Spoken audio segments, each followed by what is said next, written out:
Hi, and welcome to Positive Pedro's YouTube channel. It's a pleasure and delight to have my Hungarian grandmother here with us. Hogy vagy, Nanu? Köszönöm, jól, Péterkém. És te hogy vagy? Köszönöm jól. So, Nanu was born in 1926 in Szekszárd, Hungary. Is that right? Szekszárd. Szekszárd. We like to, Good. it's a 2-hour drive from Budapest. And Nanu, if you don't mind, we'd love to just go through a few quick questions to kind of really get a sense of, what it was like growing up during a very volatile time in Hungary. So, without further ado, Nanu, when was your first memory of leaving because of the war ensuing? Well, I live exactly the day when we left our hometown, 1944, November 28, around 1:30 p.m. Okay. And We lived in several other places before we crossed the border to Austria because it looked like this is no reason for us to stay anymore because the Soviets, took over this part of so when you Hungary. say took over, did you actually see Soviet soldiers? I saw Soviet soldiers in Austria. Okay, so not actually in your hometown. So they were invading the country and you left before they got to your area? Yes, they invaded and they slowly they came always ahead. Okay, Because there was a fighting going on with the Germans and of course. the Hungarians were on the German side. Definitely. And then, were there anyone that you knew that actually left maybe a couple years before all of this actually came to fruition? I didn't know anybody who left before us. Oh, okay. but most likely they did, but personally I didn't know anybody. Would you say that you left before most people, or did everyone leave at about the same time? That did. There was a big excursion then when we left. Yeah, because everybody was trying to just escape, try to stay as long as they possible. The only thing it was probably on the east part of Hungary when some people left earlier because then the Russians occupied the area, and then there was one family came in our area and my parents gave them some place to stay in our place.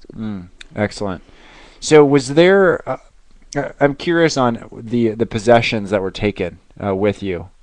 I mean, how much could you really take, and how much was left behind? Well, it mostly everything was left behind, and because this was in November, so we were facing winter, Yes. so we were concerned to take warm clothing and some food because there were not restaurants where we can stop by, no McDonald's, Sure. no Carl Jr. and things like this.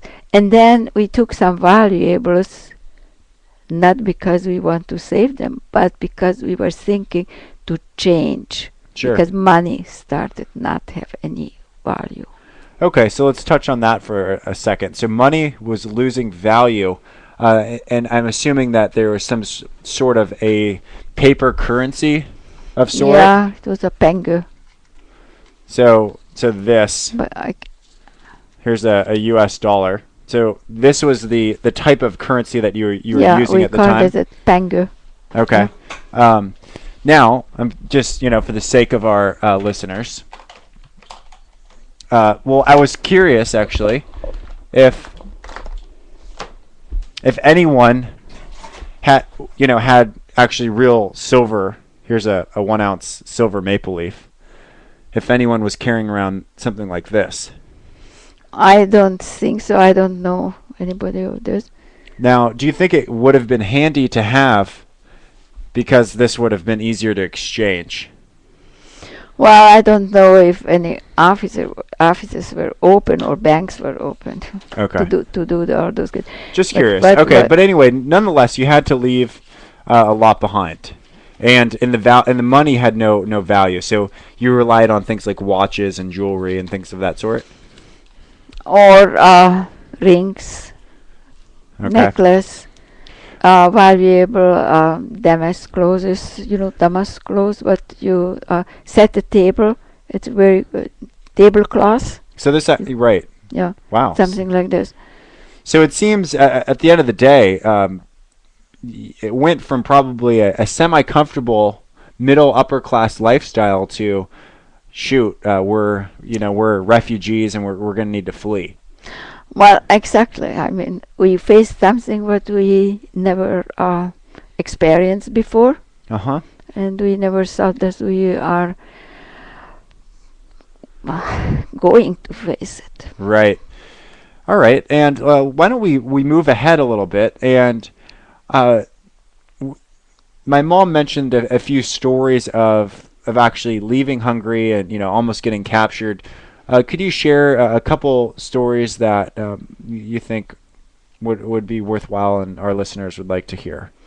Well, around 1945, in May, around about May 7, we had been told that the war will finished on May 8. And the area where we were in Austria, we had been told that this will be a Soviet area. So we have to move ahead north. Mm. And then over there was either American or French zone, because Austria was divided for 4 zones. Right. Anyway, and there were some people, some military peoples, and they were advising us that we should go with them. Okay. And when you say military people, well, that's military. sorry, on which? Well, Hungarians. Hungarian military. Okay. Hungarian. And then they found my father, and they found some friendship with them. So anyway, we started to go, and they offered us some horses. Okay. To go with the carriages, but the horses were very tired after the war they were taking for a long trip. And when we reached an area where we had to go up on the mountain, the horses completely turned over the.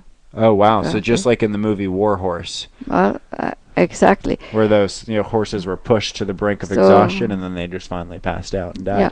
So the people were lucky. They went ahead and they said, "Well, we will right up the area where we are, so maybe you can follow us there." But we were not able to follow them, and this was in the middle of the night. Right. So then the carriage was turned back, and then when we went down on the hill, it looked like it was easy for the horses, so they started to run, but then they turned over the carriage again. Oh no. So a little bit of a struggle, but how did it turn out as far as where you actually advanced to, and kind of the feel like you made it to the promised land type of scenario? Well, then my father said, "Well, it's probably this is God's will that we shouldn't go further." And then we had known some people in the village. Yeah. Where this was just a small village. So we were sitting on the side of the road, and we just waited till it gets a little bit light in the morning, and then we went in, and then we got some place to stay there. Okay. And we stayed there for a short time, but then so because the area became a Soviet occupant. So then, and where did you move to next then? Well, after this. Yes. After this, we went down to. Well, actually, the Soviets left around July 22nd, and the English came in, and this was a big relief for us. And then after we went down, also in Austria, one other place, it is a little bit bigger one. Okay, and so then when was the decision made to then go to Canada? And then how did you decide Canada?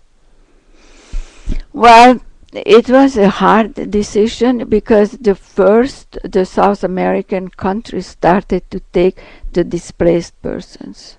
Okay. So countries like Brazil. uh, it was Brazil and Venezuela. Actually, my father was okay. There is no other choice. Okay, let's try Brazil. But the consul rejected us. Okay. It would be a very very hard job just to go out to the forest for my father and cut out trees or Sure. something. And the consul said, "Well, you are not the type for this type of." He wasn't sick or anything like this, but he saw More of that an that's a thing. intellectual. Yeah, Right. exactly. Right. But they didn't took displaced person for intellectual jobs. Sure. And then later on, Canada opened the doors for displaced persons, but not for the whole family. Oh wow. So a few were left behind. Well, it was a family decision.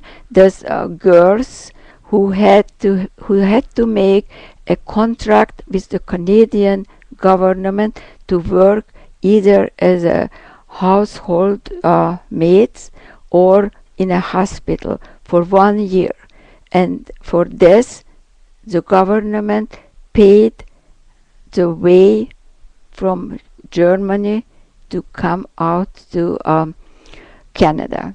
I say Germany because from Austria, before we started to board the ship to Canada, we had to be about a month. It was a waiting period in a camp Wow. in Germany, And in what were the in conditions Bremenhaven. of the The camp, camp? it wasn't bad. I mean, you got food, okay, that's okay. Would it have been bad if you were Jewish? I don't think so. I don't think so because this was already after the war. This was already in 1949, and the Jewish people were Ah, very okay. yeah. I need They helped the Jewish people. Actually, on the boat when we were coming, we were in a very poor condition on the lower part of the boats, but there were lots of Jewish people who were coming out, and they were on the first floor in a very good conditions. yeah. You can see I need a recap in my history lesson. Okay, well, as you can see here, this is the time, and we need to finish up by 15. Is there anything you feel would be worth adding, such as what your experience was like once you're in Canada, and then we can resume with a few more questions in the second set. What I experienced in Canada? Well, in Canada, we just had to adjust ourselves to But the you're- new job, And a new language, right? and of course the new language,